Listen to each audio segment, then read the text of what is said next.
Tony, tell me about Blueprints of Hope. How did it start? What made you do it? And what you've done over the last 7 years? Thanks for asking. Sure, in 2014 we decided to start Blueprints of Hope because we recognized that the supportive care programs for cancer patients in Southwest Colorado were lacking, like they are everywhere across this nation. Mm-hmm. But what exciting thing is happening today and this week? What's exciting today is that you're in town and we are celebrating our charter ceremony with the cancer support community, who we affiliated with in March of this year. And how did you find us?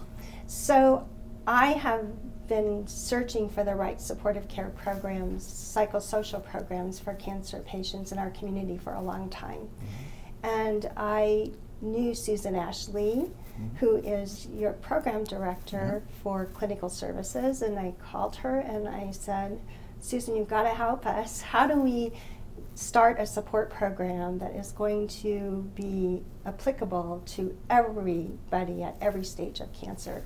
And she said, let me call you. And she did. And she got us connected to the affiliation team.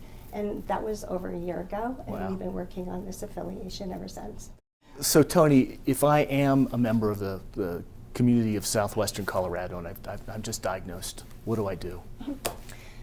Well, we have a lot of folks that just call us and they ask that exact same question, and I just help them walk them through the process as a nurse navigator so that they're not afraid to call their oncologist, and I try really hard to get them into the clinic as soon as possible.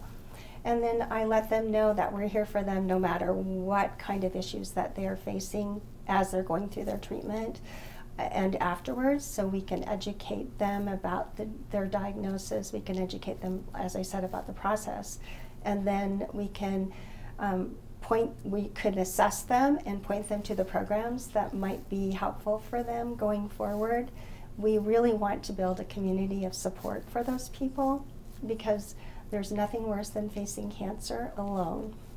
We have a number of people across our affiliate network that can also step in, right?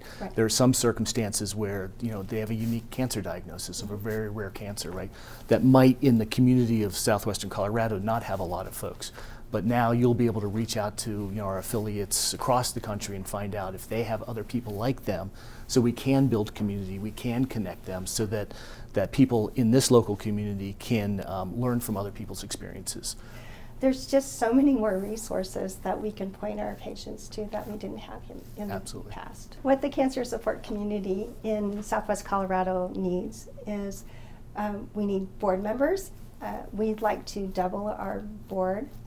Our long-range plan is to have a cancer house or a house of healing. Mm-hmm. It's been one of our goals since we were Blueprints of Hope, and it was so cool that you guys have the same kind of goals with your affiliates, that we have a place where all things cancer can happen. And so in order to do that, we're going to be doing a capital campaign, trying to raise money from our community to have that house where everything cancer happens, and people with cancer can find a sense of community. Absolutely.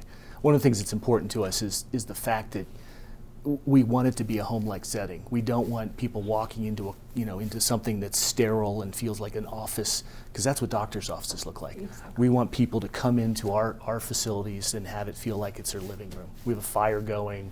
Most of our affiliates have kitchens where people can just help themselves to coffee and food, and it's just some people say where they can let their hair down or take their wig off, whichever one works for them, right? Yes. Just to feel comfortable at home around people that know exactly what they're going through.